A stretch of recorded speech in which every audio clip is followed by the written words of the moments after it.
শীতকালীন অন্যরকম পিঠার আয়োজন যদি না করি তাহলে ব্যাপারটা কি জমে?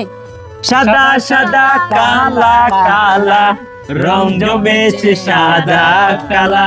আসসালামু আলাইকুম প্রিয় হ্যাপি ফ্যামিলির আপনজনেরা। চাউলের গুঁড়ার সাথে গুড় সাথে কলা পাতা দিয়ে এক অন্যরকম পিঠার রেসিপি তৈরি করব। এই রেসিপি আপনারা কোনোদিন দেখেন নাই, দেখলে অবাক হয়ে যাবেন। চলুন শুরু করি। প্রথমে কড়াই গরম করে কড়াইতে সামান্য পরিমাণ ঘিয়ের সাথে প্রয়োজন মতো চাউলের গুঁড়া তার সাথে সামান্য লবণ দিয়ে ভালোভাবে কিছুক্ষণ ছেঁকে নিন।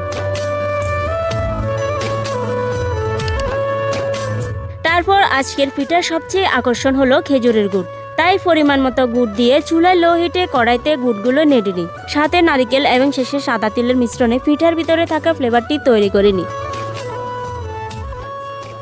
এরপর পিঠাগুলোকে মোড়ানোর জন্য গাছ থেকে কলা পাতা সংগ্রহ করে সাইজ মতো কেটে পরিষ্কার করে দুই পাশে সামান্য তেল লাগিয়ে নিন। সাদা সাদা কালা কালা রং জমেছে সাদা কালা। তুইছি আমি মনুতলা বসন্ত কালে, তুমি বন্ধু কালা পাখি আমি যেন কি।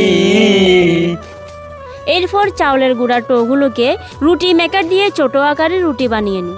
এরপর বানানো পিঠায় তৈরি করা নারকেলের গুড় দিয়ে সাথে কলা পাতা মুড়িয়ে তারপর শলা দিয়ে ক্লিপ করে আজকের ফলি পিঠা তৈরি করে নিন। তারপর ফলি পিঠাগুলো একটি পাতিলে রেখে জালি দিয়ে ডেকে নিন। তার সাথে আরেকটি খালি পাতিলে পানি দিয়ে চুলায় বসিয়ে দিন। পানিগুলো যখন ফুটে উঠে তখন পিঠা রাখা পাতিলটি উল্টো করে চুলা রাখা পাতিলে বসিয়ে দিন, যাতে পানির তাপে পিঠাগুলো তৈরি হয়। সবাই মিলে গল্প আর আড্ডা করতে করতে এই দিক দিয়ে আজকের অদ্ভুত গ্রামীণ পরিবেশে তৈরি ফলি পিঠাগুলো হয়ে আসলে সবাই আনন্দে আত্মহারা হয়ে উঠি কখন যে পিঠাগুলো খাওয়া হবে। আলহামদুলিল্লাহ। প্রিয় বন্ধুরা, অনেক কষ্টের পর আজকে আমাদের পিঠার রেসিপির আয়োজনটি কমপ্লিট হয়েছে। আর এই পিঠাগুলোর নাম হচ্ছে ফলি পিঠা। চলুন পিঠাগুলো আজকে কেমন হয়েছে আমরা খেয়ে আপনাদেরকে জানাই। চলুন।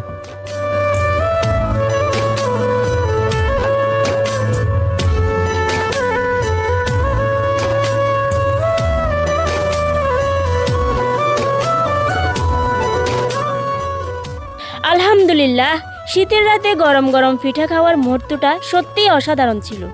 ইয়াম্মি, টেস্টি, ওয়াও, জব্বর হয়েছে। প্রিয় বন্ধুরা, আজকের গ্রামীণ পরিবেশের ঐতিহ্যবাহী আকর্ষণীয় পিঠাগুলো আপনাদের কাছে কেমন লেগেছে অবশ্যই কমেন্টে জানাবেন। ভালো লাগলে একটি শেয়ার করবেন। সবাই ভালো থাকবেন, সুস্থ থাকবেন। সবাইকে আল্লাহ হাফেজ।